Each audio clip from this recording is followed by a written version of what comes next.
Est-ce que vous pouvez nous dire qui vous êtes? Ouais, on peut, je pense.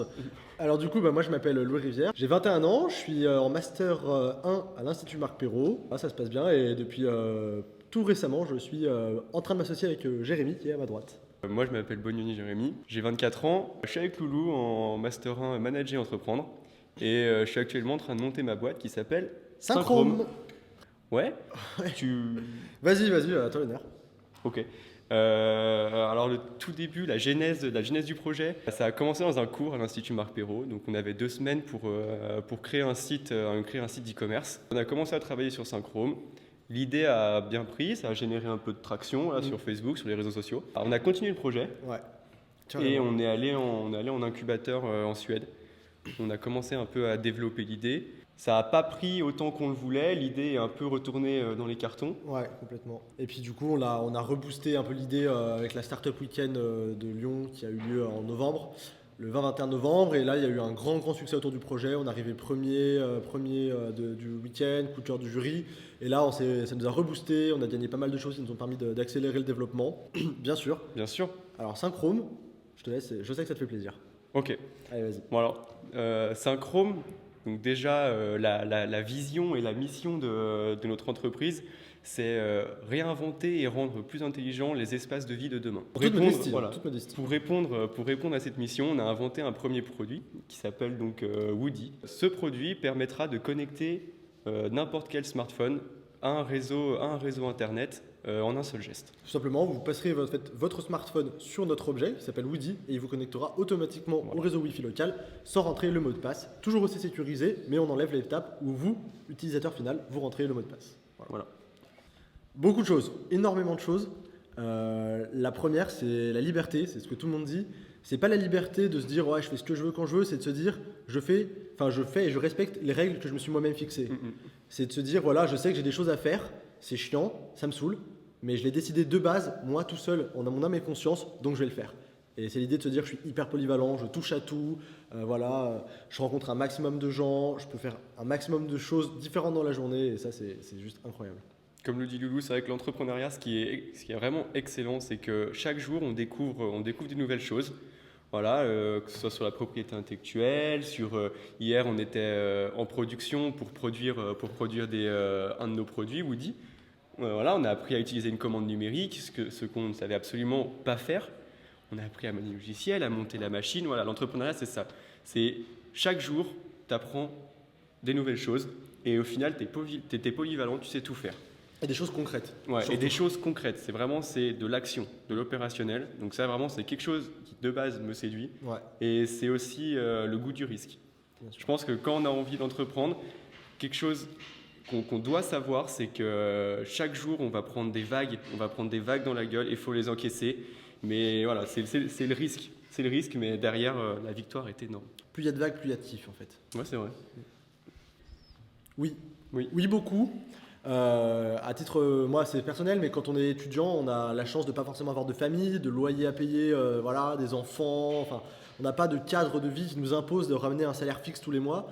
Et on a la chance de pouvoir se dire, voilà, je suis jeune, je peux me lancer. Si je perds tout, je perds rien au final parce qu'il me reste la vie devant moi. C'est une belle expérience, donc allons-y. Après, c'est vrai qu'avec les études, il faut savoir compiler un peu les deux. Ça demande des sacrifices, il faut le savoir. Moi, je pense que c'est difficile de se dire, je vais réussir ma boîte à 100%. En faisant mes études à 100% à côté, il y a forcément un qui prend le pied sur l'autre. Après, voilà, faut savoir si on est prêt, entre guillemets, faut savoir ce qu'on est prêt à sacrifier. Mais c'est possible et je recommande. Je pense que c'est le meilleur moment pour entreprendre dans la vie. En tout cas, nous, c'est ce qu'on ressent, c'est ce qu'on peut lire à peu près partout sur Internet. C'est le meilleur moment. On a un cadre qui est plutôt agréable. On a l'école derrière qui nous soutient. On apprend des choses en même temps. Nous, en plus, on a une formation entrepreneuriat derrière, donc ça nous amène quand même des choses en plus. On est jeune, on n'a pas peur. On connaît les trends du moment. C'est le meilleur moment. Et contrairement à une vingtaine d'années auparavant, on a quand même la chance d'évoluer dans un milieu qui est hyper favorable aux jeunes entrepreneurs, aux startups, aux entreprises. Ça se développe à fond en ce moment, donc c'est cool de pouvoir surfer un peu sur cette vague aussi. Par contre, un problème, c'est quand on est étudiant, on n'a pas d'argent. Ouais. Ça peut poser un petit problème pour entreprendre, mais après, on est jeune, on n'a peur de rien, on y va, on attaque. Ouais. Bah alors, c'est simple, hein, la réponse rationnelle, c'est oui, extrêmement simple. Ça me prend une semaine pour faire une SAS, 10 minutes pour me mettre en auto-entrepreneur. Par contre, c'est difficile de faire une entreprise qui marche. Par contre, c'est difficile de faire une entreprise qui marche. Après, voilà, il y a vraiment des aides de l'État, il y a un maximum de systèmes d'accompagnement, les incubateurs, les accélérateurs, les aides d'État, la BPI, la bourse French Tech, etc. Il y a un maximum de choses pour nous aider. Pour arriver à avoir le bon business model et quelque chose qui marche, c'est une autre histoire. Non, puis sortir du lot. Il faut dire qu'en fait, maintenant, créer une entreprise, c'est simple, comme l'a dit Loulou, c'est rapide, c'est tout sur Internet. Mais le problème, c'est de sortir du lot. Il y a tellement de personnes qui créent des entreprises que derrière des concurrents, des personnes qui font le même produit que toi, il en sort tous les jours. Tous les jours, tu vas apprendre une mauvaise nouvelle. Donc, créer son entreprise, c'est simple. Créer une entreprise qui marche, c'est déjà plus compliqué. Après, quand voilà, on est jeune, il faut y aller quand on en veut. Déjà, il faut, si vous avez une idée, il faut y aller. Si vous avez une idée, allez-y. C'est pas l'idée qui est la plus importante, c'est comment est-ce qu'on la réalise derrière. Je suis complètement d'accord, ça c'est quelque chose qu'on nous apprend au jour le jour, mais qu'il faut mettre en pratique. Ça sert à rien de parler, ça sert à rien de discuter, de réfléchir. Vous sortez dans la rue, allez voir les gens. La seule chose qui fait tourner une entreprise aujourd'hui et qu'on a parfois tendance à oublier, c'est les clients, c'est votre chiffre d'affaires à la fin du mois. Pas de clients, pas d'argent, pas d'entreprise, c'est tout, c'est simple. Après, il y a des choses qui sont toutes bêtes, mais quand vous avez une idée, si vous pensez avoir l'idée du siècle, n'en parlez à personne. D'abord, faites-la protéger, parce qu'à partir du moment où vous parlez de votre idée, vous l'expliquez à quelqu'un qui n'a pas signé d'accord de confidentialité, votre idée n'est plus protégeable. Donc si vous avez l'idée du siècle, vous la brevetez et ensuite vous allez en parler. Mais la seule chose à faire, c'est agissez et c'est tout. C'est en agissant qu'on fait, ça sert à rien de réfléchir pendant des années au meilleur business plan sans jamais mettre les pieds dehors. Être méthodique dans ce que vous faites tout de suite, à partir du moment où vous entreprenez de créer une boîte, adoptez une posture professionnelle et imaginez que ce que vous faites maintenant, c'est la structure qu'aura votre entreprise plus tard. Donc, être méthodique, bien classer ses documents, bien être organisé, son réseau. C'est vrai, si on ne le fait pas maintenant, plus tard, ça ne marchera pas. C'est vrai, carrément. Gentil, hein. Ouais, j'en ai une super bonne.